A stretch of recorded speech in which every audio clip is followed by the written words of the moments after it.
ओम शांति भाई साहब। ओम शांति।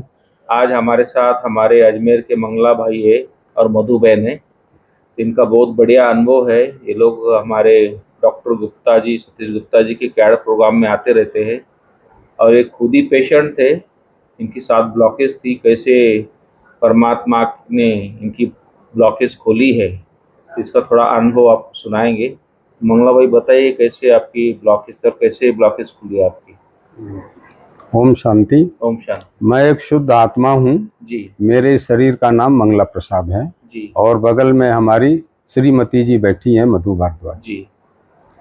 ये ब्लॉकेज तो हमें सबसे पहले 2002 में ब्लॉकेज का नहीं पता था, लेकिन हमारी ईसीजी हुई थी, वो ईसीजी का रिपोर्ट ठीक नहीं था। अच्छा। तो हम 1 महीने तक अजमेर में ही आईसीयू में हमारा ट्रीटमेंट चलता रहा। अच्छा। और उसमें हार्ट से संबंधित बीमारी ईसीजी में आई थी। तो उस समय से हम दवाइयाँ लेकर के अपना जीवन यापन नौकरी के साथ में कर रहे थे। जी। हमारा टीएमटी टेस्ट होता था हर 3 महीने में, इको भी होता था 6 महीने में, और ये दवाइयाँ चलती रहती थी। हम ये समझते थे कि मेरा हार्ट बिल्कुल ठीक है। और मैं यूजुअली जो तरीका भगवान को याद करने का, शिव बाबा को याद करने का मुझे बताया गया था, उस तरीके से मैं बाबा को याद करता था। लेकिन खान पान हमारा जैसे कैट प्रोग्राम में बताया गया था वैसा नहीं था। अच्छा। हालांकि हम सात्विक तो थे, लहसुन प्याज भी नहीं खाते थे, बाहर का भी नहीं खाते थे। अच्छा। लेकिन घर में जो खाना बनता था वो एक लाइफ स्टाइल के तरीके में नहीं चलते थे। हमें कब खाना है, क्या खाना है, कैसे खाना है, इसका ज्ञान नहीं था। तो मैं तो ठीक ठाक नौकरी से रिटायर्ड भी हो गया 2018 के अंदर में। और उसी समय रिटायरमेंट के बाद में ही मुझे जो है एक ईसीजी करी गई, हमको थोड़ी परेशानी हुई। तो उस ईसीजी में हार्ट में तकलीफ बताई गई 2002 के बाद, करीब आप समझ लो कि 18 साल के बाद में। अच्छा। तो मैंने अपना सब ब्लड ग्रुप जो लिक्विड प्रोफाइल वगैरह होती है जांच कराया था, उसमें कोलेस्ट्रोल सब चीज़ें नॉर्मल थी। अच्छा। हमने कहा सब चीज़ें नॉर्मल है तो फिर मेरे हार्ट में तकलीफ क्यों हो रही है। तो हमारे यहाँ के एक डॉक्टर हैं, मिस्टर खान साहब थे, तो बड़े अच्छे डॉक्टर थे, वो साइको के डॉक्टर थे। अच्छा। तो उन्होंने कहा ये बताओ कि तुम्हारी केवल ये ईसीजी ही करते हैं, कभी एंजियोग्राफी कराई है आपने। हमने कहा हमने तो कभी नहीं कराई है। मेरे को कोई ऐसी तकलीफ, कहा कि एक एंजियोग्राफी आप कराओ। जी। तो उसी समय अजमेर में रेलवे से, हम रेलवे में काम करते थे, इंजीनियर थे, तो मुझे मित्तल में उन्होंने भेजा हॉस्पिटल के अंदर में, वहाँ मेरी एंजियोग्राफी की गई। अच्छा। 2 दिन के बाद में तो एंजियोग्राफी के अंदर वो कुल हमारे 7 ब्लॉकेज आए थे। अच्छा। जिसमें से 2 95% थे और 2 85% थे, और बाकी 3 80 और 70 और 50% के ऐसे ब्लॉकेज थे हमारे। अच्छा। कुल 7 ब्लॉकेज। तो हालांकि मेरे को ज़्यादा तकलीफ नहीं हो रही थी, लेकिन सांस लेने में तकलीफ थी, ब्रीदिंग में।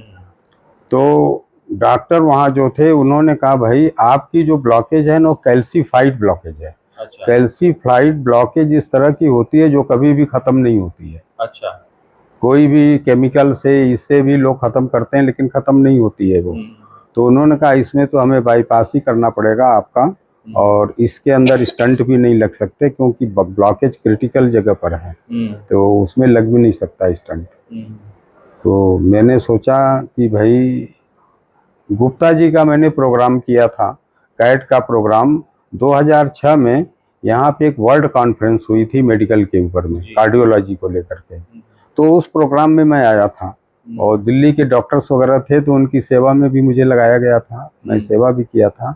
तो मेरे दिमाग में ये बात तो थी कि गुप्ता जी बिना किसी बाईपास के और ये इसको वो जो है नहीं करते हैं और स्पिरिचुअल तरीके से ब्लॉकेज को खोल देते हैं। तो ये हमारे बात में थी। तो मैंने उन डॉक्टर साहब को बोला कि भाई अभी मेरे को नहीं करानी है, अभी मुझे बच्चे हमारे, एक मेरा बेटा था फॉरेन में गया हुआ है, वो आ जाएगा तो करा लेंगे, अभी मेरे को दवाइयाँ वगैरह दे दो आप, क्योंकि घर पे सेवा कौन करेगा, आप तो चीड़ फाड़ करके अलग कर दोगे, उसके बाद में कौन देखभाल करेगा। तो हमारी फैमिली बैकग्राउंड भी ऐसी है। ऐसा कह के मैंने उनसे तो थोड़ा छुट्टी ले लिया, और घर पे उसी दिन, जिस दिन छुट्टी लिया उसी दिन मैं ट्रेन से, एक डॉक्टर हमारे मित्र थे उनके साथ में आकर के मैं माउंट आबू यहाँ शांति वन के अंदर में आया। और डॉक्टर गुप्ता जी से मिला। 2 दिन बाद उन्होंने मुझे समय दिया, मैं उनसे मिला। उन्होंने सारा मेरा रिपोर्ट देखा, एंजियोग्राफी देखी और बताया कि मैंने अभी करीब 10,000 से ऊपर पेशेंट्स का बिना बाईपास के उनके ब्लॉकेज हमने खोले हैं, मेरे रिकॉर्ड है। तो मुझे विश्वास हुआ, तो हमने कहा हमारा भी खुल सकता है, हम बाबा के बच्चे हैं इतने लंबे समय से, तो क्यों नहीं खुल सकता है। बिल्कुल। तो गुप्ता जी ने मुझे समझाया करीब आधे घंटे तक, वो मेरे को समझाते रहे कि ब्लॉकेज होने के क्या क्या रीजन है। तो उन्होंने मेरे को बताया देखो ब्लॉकेज जो होता है ना वो 2 तरह से होता है, एक साइको लेवल पर होता है और एक आप जो खान पान करते हैं, सोमैटिक बॉडी तुम्हारी जैसे कार्य कर रही है, अगर गलत कर रही है, तरीका सोने का गलत है, खाने का गलत है, तो उसके कारण भी ब्लॉकेज होता है। अच्छा। तो उन्होंने मेरे को साइको में बताया कि अगर आपके अंदर चिंता है, गुस्सा है, डर है, ईर्ष्या है, द्वेष है, तो उन्होंने कहा कि इन सब के अलग अलग कारण से ब्लॉकेज अलग अलग जगह पर होते हैं। अच्छा। और वो हमारी जो सोल है, आत्मा के अंदर में सूक्ष्म रूप से उसकी सटल बॉडी के अंदर में ये ब्लॉकेज पहले होता है, फिर तुम्हारे शरीर में आता है। अच्छा। क्योंकि शरीर के अंदर सटल बॉडी भी, जब आदमी की डेथ हो जाती है तो उसका सूक्ष्म शरीर निकल करके आत्मा के साथ फिर दूसरी जगह पर जाता है। अच्छा। तो ये बात तो हमें थोड़ा बहुत तो पहले पता थी, लेकिन ईर्ष्या, द्वेष, क्रोध ये सब तो मेरे अंदर था और ये मैं चाहता भी था, पहले भी चाहता था कि नहीं आए, लेकिन ये खत्म होता नहीं था। अच्छा। तो गुप्ता जी ने बताया कि आप जो मेडिटेशन करते हो ना, वो मेडिटेशन का तरीका ठीक नहीं है। आप जो मेडिटेशन करते हो ना, यूजुअल कई तरह का मेडिटेशन करते। अच्छा, मैं उस समय हठ योग भी करता था, प्राणायाम भी करता था। अच्छा। आसन वगैरह सब भी लगाता था, रामदेव बाबा को भी फॉलो करता था, क्योंकि प्रॉब्लम थी तो मैं सब करता था। तो उन्होंने मेरे को ये बताया कि परमात्मा को अगर आपने दिल में बिठा लिया है, उसकी जगह और किसी और को आप दिल में बिठाओगे, किसी और चीज को भी रखोगे तो परमात्मा चला जाएगा वहां। अच्छा। वो नहीं रहेगा। वो कहता है मुझे पूरा समर्पण करो, अपना तन भी, अपना मन भी, अपना धन भी, सारा समर्पण करोगे जब उसको, फिर ट्रस्टी बन के संभालो उसको। अब बुद्धि से समर्पण करने की क्रिया हमें नहीं मालूम थी। कहते तो थे, हम गाते भी थे कि तन मन धन सब तेरा, क्या लागे मेरा, लेकिन ये चीज हम प्रैक्टिकल में नहीं था हमारे जीवन में। अच्छा। और शायद यही प्रैक्टिकल में नहीं होने के कारण ही बीमारियां होती हैं। अच्छा। अब पहले तो लोगों को भगवान का परिचय नहीं था, हमें तो परिचय भी था, लेकिन फिर भी बीमारी हुई। तो हम अंदर से, हमारा जो साइको लेवल था ना वो खराब था। वो हमारी टेस्ट करते हैं गुप्ता जी, एक साइको की पुस्तिका होती है, उसमें क्वेश्चंस होते हैं और वो सारे क्वेश्चन का आंसर हमें देना होता है। उस आंसर से पता चलता है हमारे अंदर कितनी चिंता है, कितना भय है, कितना ईर्ष्या है, कितना द्वेष है, अलग अलग एंगल से उसमें भरे हुए होते हैं। वो सारा चेक होता है। जब वो चेक किया गया तो पता चला कि मेरे अंदर तो बहुत ज़्यादा मात्रा में ये है। तो 7 दिन के प्रोग्राम के बाद दोबारा उन्होंने चेक किया। अच्छा। जब दोबारा चेक किया उस साइको को, तो पता चला कि हमारा 50% साइको ठीक हो गया है। अच्छा। अर्थात मेरा ब्लॉकेज जब से मैं आया उसी दिन से खुलना शुरू हो गया। अच्छा। और 7 दिन के बाद मैंने ये देखा मेरे छाती के अंदर में बहुत भारीपन रहता था और मैं दौड़ तो सकता नहीं था, बस चल ही सकता था। लेकिन हम उस समय तेजी से चलने भी लगे, 5 किलोमीटर भी चले, 6 किलोमीटर भी चले। पूरा मनमोहिनी से लेके शांतिवन का हमने 2 बार चक्कर भी लगाया। अच्छा। तो हमको कुछ नहीं हुआ। मैं चोरी चोरी मैंने चक्कर लगाया। अच्छा। बताया नहीं कि भाई देखें कुछ अब तो होता नहीं। तो मेरे को बिल्कुल अच्छा फील हुआ, बहुत अच्छा लगा। ये 2019 की बात है। कितना दिन में परिवर्तन हो गया था आपका यहाँ? ये हमारा तो यहाँ आने से हमारा परिवर्तन तो हमने 3 बारी कैंप अटेंड किया था। अच्छा। तो लगभग 3 साल में ये 3 कैंप हमने जब अटेंड कर लिए तो उसके बाद हमें कोई दिक्कत ही नहीं हुई। न साइको लेवल पर भी मेरे अंदर से गुस्सा खत्म हो गया, क्रोध खत्म हो गया, प्रेम प्यार बढ़ गया। क्योंकि आत्मा के अंदर 7 एनर्जी है। पहले है ज्ञान की एनर्जी, फिर पवित्रता की एनर्जी, फिर शांति की, फिर प्रेम की, फिर खुशी की, फिर इंद्रिय सुख की, फिर सर्व शक्तियों की।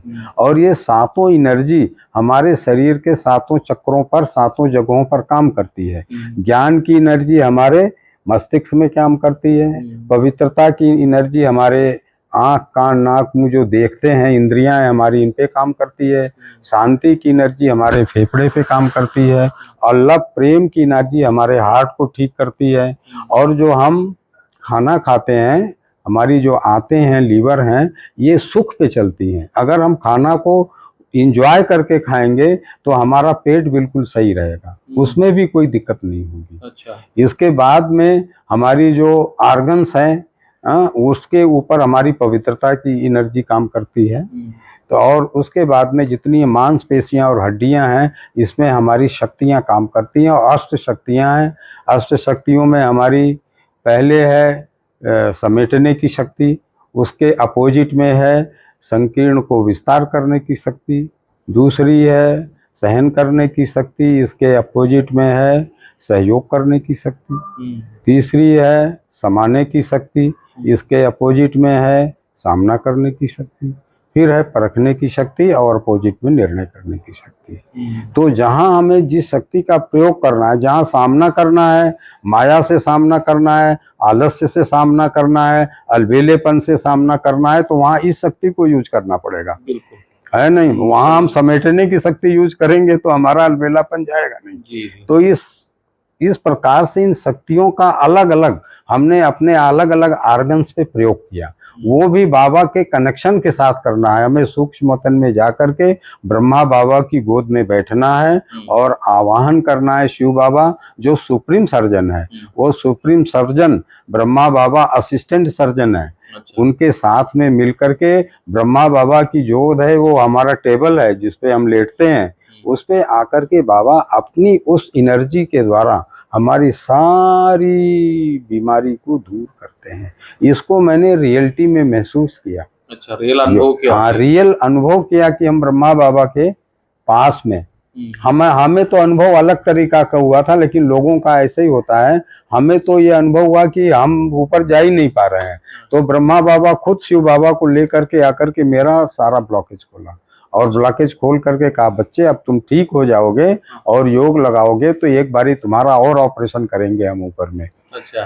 तो हम जब तीसरी बार आए थे तब बाबा ने हमारा ऊपर में, मैं गया अपनी मन बुद्धि को समेट करके, कोशिश करके, और आत्म प्रकाश भाई जी थे, इन्होंने जो है एनेस्थीसिया का काम किया था, इन्होंने कमेंट्री दी थी और काफ़ी साइलेंस में जाने के बाद में वो ब्लॉकेज हमारे खुले। उस समय मैंने रिकॉर्डिंग भी कराई थी गुप्ता जी के पास में, और उसके बाद में बहुत लोग आए तो थे। अभी आपने उसके बाद एंजियोग्राफी कराई? हमारी बिल्कुल सारी ब्लॉकेज क्लियर है। अच्छा। कोई परेशानी नहीं है कहीं जाने की। ये करीब 5 साल के बाद में। 5 साल के बाद। हाँ। लेकिन फिर आपको अभी हमारी थोड़ी दवाइयाँ चलती हैं। अच्छा। दवाइयाँ पूरी नहीं बंद हुई हैं, लेकिन दवाइयाँ बहुत कम हो गई हैं। अच्छा। जो दवाई हम डोज डबल लेते थे। फील बना 1 साल 2 साल में हो गया? हाँ, फीलिंग तो हमें 2 साल में ही हो गया था कि अब हमारा तो, हम तो रेलवे स्टेशन के पास में मेरा मकान है, तो मैं तो वो सीढ़ियाँ भी दौड़ के चढ़ता था चेक करने के लिए कि भाई क्या है। कभी ट्रेन भी हमको जल्दी में पकड़ना पड़े तो कहीं हार्ट अटैक तो नहीं होगा, तो मैं अपने अंदर अंदर इन चीज़ों को चेक करता था। अभी ऐसा कुछ नहीं होता है, अभी हम दौड़ लेते हैं। अब उम्र तो बढ़ती जा रही है, अब तो 7 साल मेरे को हो गया, तो ये तो 18 की बात है, अब तो 24 चल रहा है। तो अब इतने समय के बाद में उम्र के हिसाब से भी काफ़ी एनर्जी रहती है। अमृत वेला भी हमारा ठीक चलता है, और गुप्ता जी के साथ ऑनलाइन हम रोज जुड़ते भी हैं, ज्ञान का मनन चिंतन भी करते हैं, मुरली पढ़ते हैं। बाबा की मुरली ही ऑपरेशन करती है, वही टूल है। मुरली को हम जितना पढ़ेंगे उतनी हमारी बुद्धि क्लियर होती जाएगी और हमारा मन साफ होता जाएगा और बीमारी खत्म होती